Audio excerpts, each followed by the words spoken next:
very classy Tom Hiddleston, aka Loki, once said that every villain is a hero in their own mind. The TV region agrees with that logic as long as the villains are badass and on screen only. On that note, here are the top 25 most badass villain scenes in the movies. That my briefcase? Is your briefcase? Yeah, it is. Why, you want it back?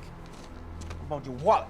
Keanu Reeves' John Wick has his dog, and Tom Cruise's Vincent has his briefcase. The only difference here is that Vincent was able to get his briefcase back from the perpetrators. In this scene from Collateral, which is getting a lot of new love, and rightly so, we see Vincent calmly and coldly taking down a couple of robbers who thought they could get away with bullying a nerdy Jamie Foxx. As lethal and heartless as it may have seemed, at least Vincent had the decency to put the struggling survivor out of his misery. The choreography here was so slick, especially with the element of surprise that no one was expecting to see. Kudos to Michael Mann as well, who seems to be one of the few men in Hollywood who knows what an actual gun sounds like. You know, a lot of people came out of this movie not being able to believe that Tom Cruise could pull off the role of a villain with such ease and class. However, after seeing him for literally decades, I think it's safe to say that the man is capable of doing anything he puts his mind to. What else you got for me? Huh?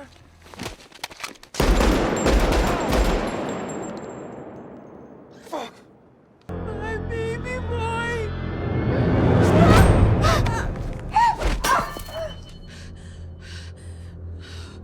People don't seem to have gotten tired of the evil Superman genre, with characters like Homelander and Omni-Man being hot property nowadays. However, the one character who doesn't get that much hype is Brandon from Brightburn, who's actually a very scary dude. Once you realize he doesn't even consider his own family as a weakness. I know it's supposed to be dark and horrifying, but can you imagine how unstoppable a villain like this is? There's no leverage you can use against him because the last bit of faith he had in humanity got crushed here when his own mom betrayed him emotionally. Taking her up so high and then letting the fall do the rest of the work was freaking diabolical, and I love the overall vibe of the whole scene. You know, there's a lot of familial themes on display, not just in this scene, but also the movie, so it makes you wonder what the creators went through themselves. For context, Brightburn was produced by James Gunn and written by his brother, as well as his cousin. Brandon, I'm sorry. Oh, Brandon!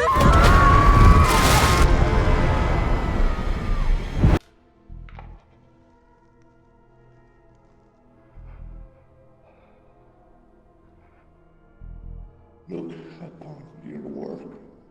If there's one thing this movie has taught me, it's that I should never trust a man who introduces himself with a rat cannibalism anecdote. There was a lot of unease and speculation about Daniel Craig being the new James Bond during the days of Casino Royale, but when it came to Javier Bardem playing Silva, there was no such skepticism. I mean, this is the same dude who played Anton Chigurh in No Country for Old Men, so his performance in this introductory scene is no surprise. His acting is what makes Silva such a badass villain, and even though he weirdly flirts with Bond here, even the Giga Chants have given him their stamp of approval. This is because it's all a tactic to unsettle 007, and if you need further proof of him practicing the same thing again, look at when he takes off his fake teeth to spook out Agent M. Calling her mother was a brilliant move too, because even though there's no blood relation confirmed, Silva's statements were enough to make the fans do their own research on the topic.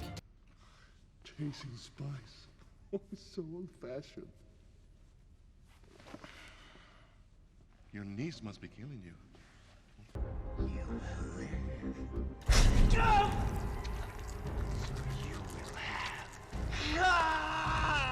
Just because you're Keanu Reeves doesn't mean you get to mock the devil with such a dismissive aura. Constantine's depiction of the devil is amongst the most badass ones in the history of cinema. Peter Stormare has been in some big movies like Fargo and Armageddon, but the way he nails this role needs to be studied. From his appearance, to his tone, to his mere presence, everything about him screams the king of hell. In this sequence, we see him having a lot of fun as he arrives to collect John's soul, but in a last-minute turnaround, God decides to take our man to heaven. Normally, this would have been the end of it all, making Constantine's middle finger the most epic scene in all of cinema history. However, the devil managed to counter God himself by making sure Constantine lives. Yeah, none of the moviegoers expected to see that right at the end, and it worked perfectly overall. Man, hearing the devil say, "You will live forever,"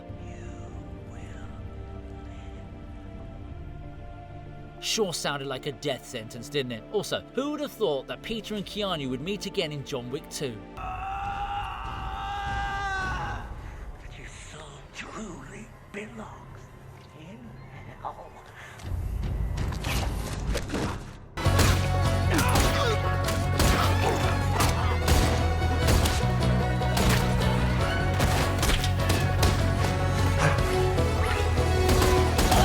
should always control your alcohol for a longer lifespan. But now it seems that people named after booze can also be just as dangerous. Agent Whiskey pulls off what seems to be a rescue here, but make no mistake, he's most definitely a villain and had malicious intentions right from the get-go. I'll ignore what he does later in the movie because the choreography on display during this encounter against those rifle shooters is phenomenal. It's badass and visually appealing to watch, which makes the audience favor Whiskey as a likable cowboy. And yes, I'm quite sure a lot of people added a laser whip to their wish list of cool weapons. All of this is pretty cool as it is, but you know something even more staggering? It's the fact that Pedro Pascal was somehow able to fire 18 shots out of just 2 6-shot revolvers. Yeah, I know that's being a bit too technical.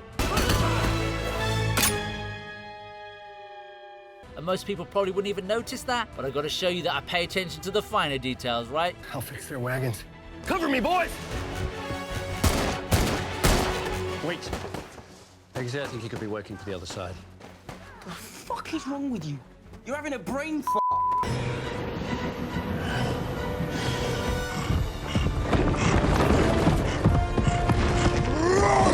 We know how famous and replicated hallway scenes have become. It's almost like the AI trend involving Studio Ghibli. Now, I'm sure there are some entries that come to mind whenever I use the term hallway, but would you have guessed a scene from 2015's Fantastic Four to make it here? Look, I'm not trying to hype it up, but Dr. Doom's hallway sequence was straight heat. It had a horror element to it, which isn't something you'd normally associate with a Fantastic Four film. The very first kill he inflicts was pretty damn scary and would have definitely had a lot more gore if it wasn't a PG-13 film. The shot of him casually walking across the hallway and having ammunition fired at him with no concern whatsoever also gave strong vibes. As much as I'd hate to admit it, Doom does look cool during this killing spree. Goodbye, Susan. I'm not going to deny that. It's essentially the best minute of the whole movie. Yeah, I'm glad I can watch it on YouTube instead of having to go to the cinema hall. There is no victor. There is only Doom.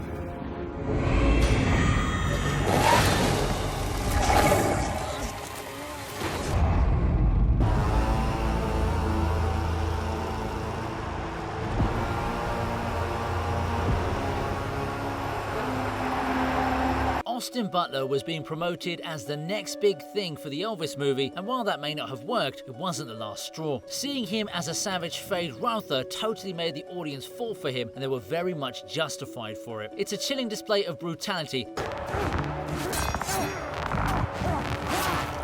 where Fade engages in a gladiatorial combat with multiple opponents, showcasing his ruthless nature and combat skills. There's a certain flair in the attitude he displays, letting everyone know that he's not going to be your average villain. I love that psycho-level laugh he gives out right as he stares at the blade coming closer to his face. It's almost as if he wants to kill, but also wants to die with swag. It doesn't just make him badass, but also super scary. Yeah, Fade might be a bit of an oddball, but he's truly passionate about what he does. Also, here's a little fun fact for you. The slave who wasn't drugged is actually the fight choreographer for both the Dune movies, and his name is Roger Yuan.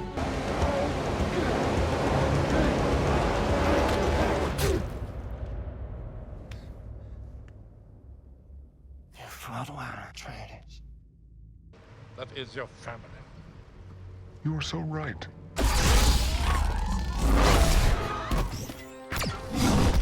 Kylo Ren will never be Darth Vader, but he did have an epic introduction to the troubled Star Wars sequel series. The part where he stops a blaster bolt in the middle of the air showed us how formidable his true power was. It's easily one of the best scenes of the sequel trilogy, and trust me, there aren't a lot of them. Just look at Poe's face when he looks back to see the bolt still suspended in the air. It's quite literally the most vocal WTF without him having to say a single word. Side note, Oscar Isaac put in way too much effort for a role that didn't even do him justice. Anyway, I like that Kylo has his mask on for the scene because it enhances his menacing aura. Also, I know this would have been extremely brutal, but just imagine if they just grabbed Poe and forced him to walk into his own blaster shot. That would have definitely made everyone in the audience lose their marbles. But Disney was never going to show something like this back in 2015. And unfortunately for Kylo Ren, his badassery started and ended with this scene.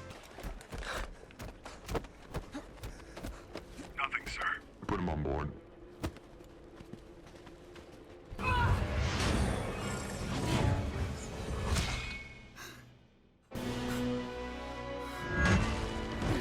The Illuminati is a term that's used to drive conspiracy theories forward, but here they're made out to be the laughing stock of the entire movie thanks to Wanda activating villain mode in the most badass manner possible. Look, there's a lot that's wrong with the way the characters are presented, most notably Mr. Fantastic's intellect, but I guess John Krasinski already knew Pedro Pascal was going to be the main Reed Richards, so I guess it didn't matter to him. Before I praise Wanda for being so overpowered, I gotta give a shout out to Black Bolt. His first and so far only appearance was without a doubt mind-blowing. Yeah, I just couldn't help myself there.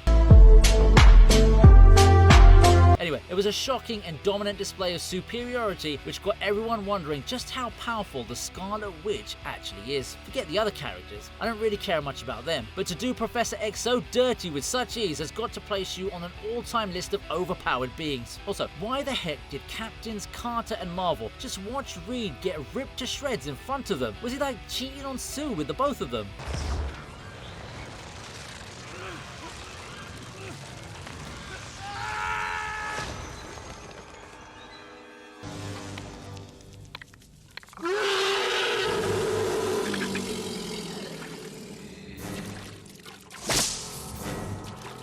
I like fighters who show respect to their opponents even if they end up dominating the fight. However, if respect means taking off your mask to reveal your god-ugly face, then I'm better off being violated with extreme disdain. The Predator was a super ferocious fighter, and he made everyone shiver with the way he was able to terrorize a whole group of mercenaries who also happened to be super jacked bodybuilders. Making Arnold Schwarzenegger look small in front of you is no easy feat, and the sheer presence of the beast made the viewers quiver with fear back in the day.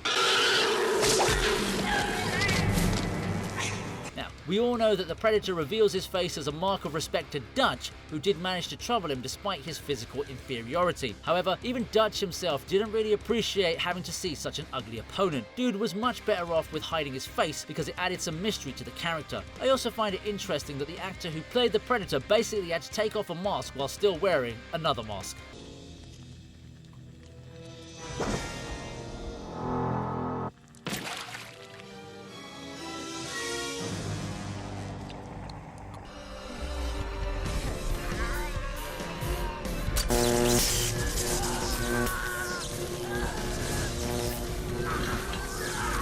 The Saw franchise may be turning into one of those never-ending brands where we keep getting a new movie even when it probably should have ended after its third installment. John Kramer isn't a glamorous villain, but he had everyone fooled in the first movie, even the audience, by being the dead body in the room the whole time. Yeah, it may have been low budget, but the movie was able to popularize a whole new subgenre in horror, along with the likes of Hostel. Now, Kramer may be the main character of the film, but make no mistake, he is most definitely a villain, as he doesn't have the right to put so many lives in danger just for his own philosophy's sake. Having said that, his reveal at the very end of the movie did command respect from everyone watching. We know that even though this dude is evil, he sure knows how to pull off an elaborate trap. That too, while literally being in front of your eyes the whole time.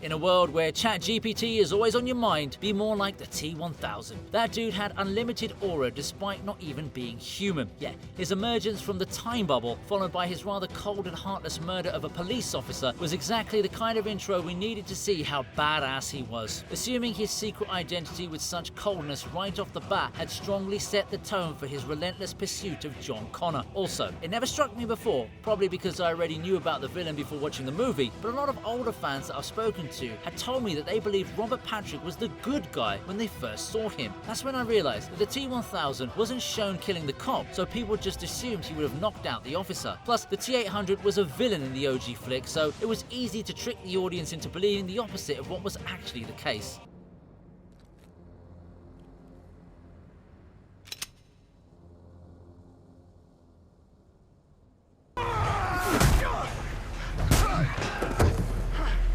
Your spirit?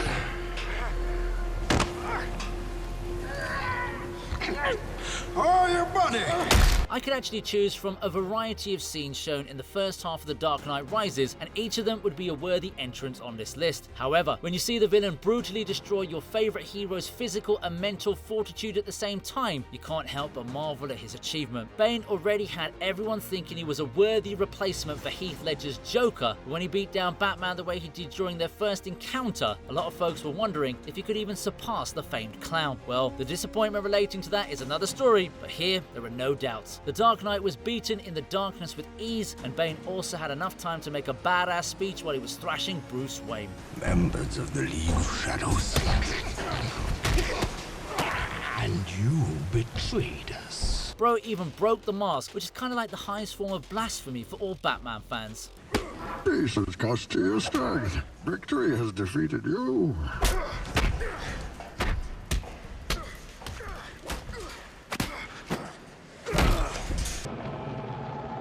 Long live the king.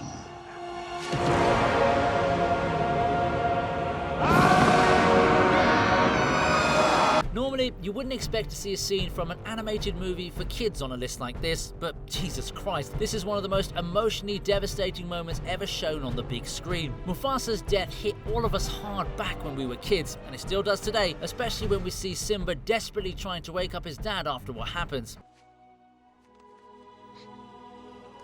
Man, my eyes are tearing up, even thinking about it as I'm writing this. My point is that Scar's actions may be condemned to no end, but he did establish himself as a great movie villain, and I'm talking all-time lists here. The plan was his all along, and he enjoys a strong sense of pride when it comes to fruition. It may not be badass in a cool way, but it sure is in a malicious manner. One thing's for sure, it made us all wary of our own siblings at the time.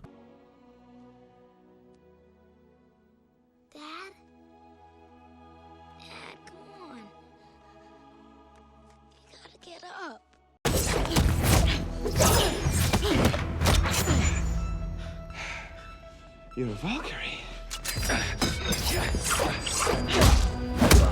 You know a villain is worthy of a top 10 moment when she's badass in someone else's flashback. When Loki takes a look into Valkyrie's past, he sees something straight out of an art gallery. I'm not kidding. The way this sequence was shot made it almost feel as if the director was trying to make a series of paintings come to life. It's so different from the tone of the movie, and everything about it just felt so raw and intense. In the middle of the chaos, there was only one person standing tall, and it was the goddess of death. Hela killing all of those Valkyries only gave us further proof of how powerful she can be, and the mere memory of her was enough to unsettle Tessa Thompson's character.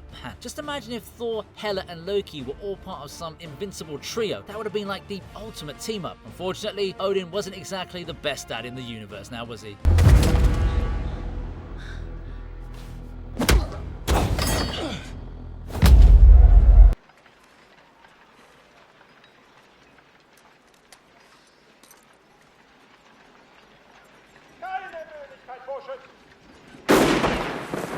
You know, I still find it hard to believe that Steven Spielberg made both Schindler's List and Jurassic Park to be released in the same year. They are so far apart from each other that the only similarity between them is Armon Goeth and the T-Rex sharing a similar amount of bloodlust. Even then, Rexy was just doing it out of hunger. Goeth was a straight demon. The balcony scene where he snipes at the Jews is one of the most casually heart-wrenching moments in cinema history. Wakey, wakey. And it perfectly shows us what kind of villain Goeth is, even though he's some big, brawny dude who's unbeatable in a fist fight. You want to know something even more messed up? When a survivor of the Holocaust, Mila Pfefferberg, was introduced to Ralph Fiennes on the set, she began shaking uncontrollably out of fear. This was because his appearance reminded her of the real Armon Goeth. They may have loved nailing the role, but Fiennes felt absolutely terrible about this one experience.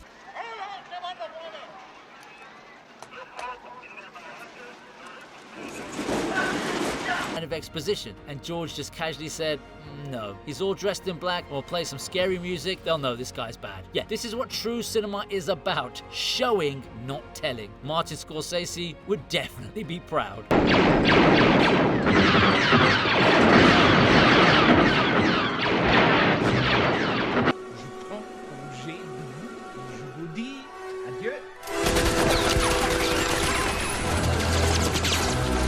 Oh my god, this is the most badass and epic introduction any villain could have had without having to show any anger or physical strength. Hans Landa deserves every ounce of praise he gets as a villain just for this scene alone. It's such a dark and nerve-wracking encounter that even the audience can feel the air growing thick around them from the comfort of the cinema halls. Landa's calm destruction of Perrier's character is stuff that needs to be taught in every film school. My respect for this character literally shot up to 100 the moment this scene ended, which is a pretty big deal. You know, in an interview, Quentin Tarantino said that when Perrier Le Petit pulls out the pipe, he wants to tell Landa, "Look at me, I'm calm, I've got nothing to hide." But when Landa pulls out his pipe, he wants to say, "I understood your game." It's top-tier storytelling and a masterclass in psychological manipulation.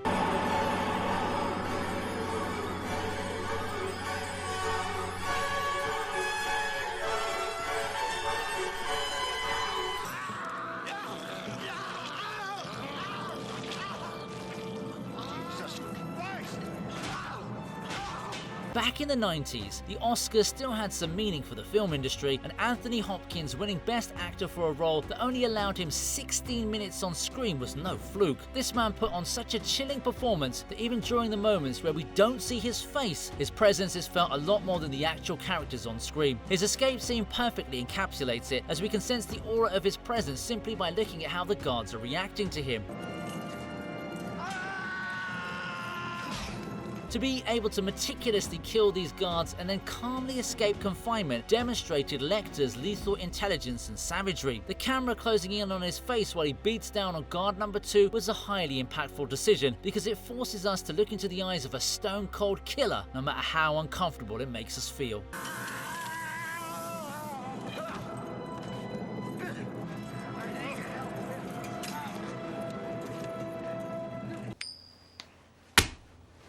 Call it. Call it, yes. For what?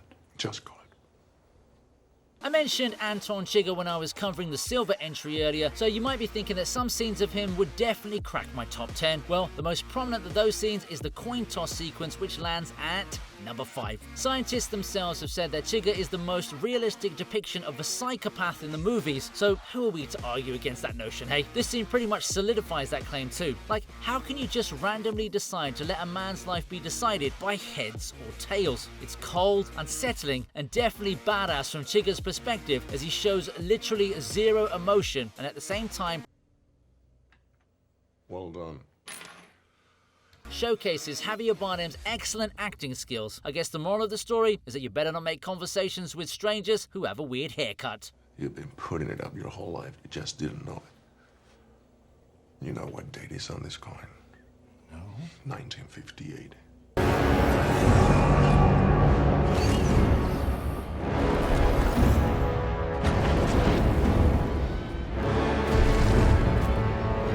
I spoke about how powerful Wanda can be, and I guess Thanos already knew about it, which is why he wanted to make sure she wouldn't steal his kill. Reversing time just to make sure he could be the one who ends Vision is both a flex as well as a pet peeve. Yeah, I know his primary objective was to get the Mind Stone, but a little dramatization never hurt anyone, right? Regardless of motive, it was such a slick move to pull off what the Mad Titan did here. Everyone in the audience was like, WTF during that moment. After all the build up to the finale and the successful execution of a plan that was in no way easy to complete, Thanos simply undoes it in a matter of seconds and gets what he wants anyway. I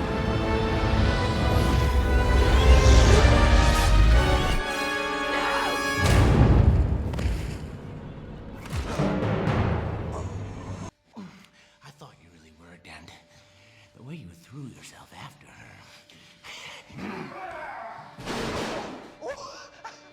The Joker always makes his way around these lists one way or another, doesn't he? In an interrogation that birthed an iconic meme, we also see the Joker literally toying with Batman as if he's a pack of cards just waiting to collapse. The best part about this is that Heath Ledger is playing the victim too. His little bunny.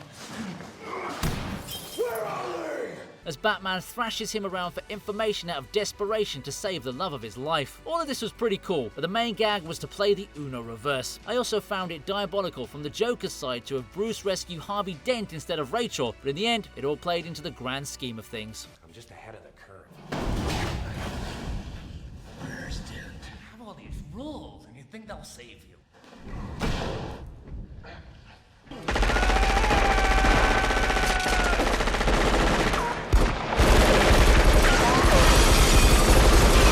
Hans Gruber is one of the best screen villains of all time, and a lot of that has to do with Alan Rickman's brilliant performance. I'm not going to put any particular scene from this entry because it's more to do with Gruber's overall persona. He's so calm and calculated throughout the movie that it never feels as if he's falling behind at any point in time. It makes the audience wonder if John McClane can actually best him, and this is actually what made Die Hard such a memorable film. Right from his entrance to a few moments before the very end, Gruber didn't allow his emotions to get the better of him, and that's why he's here at number 2.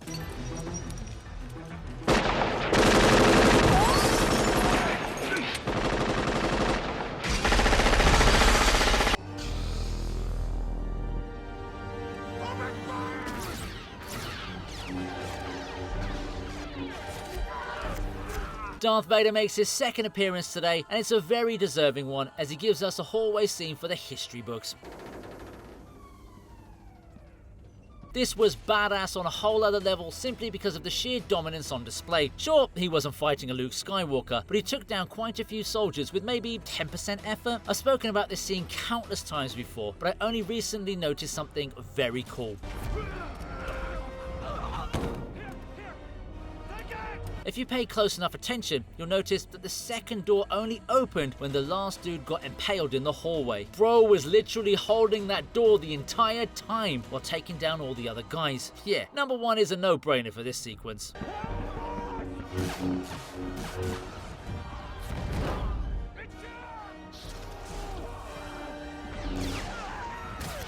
Hope you liked the video. Please subscribe to the TV Regent, and here's another video that I know you're going to enjoy.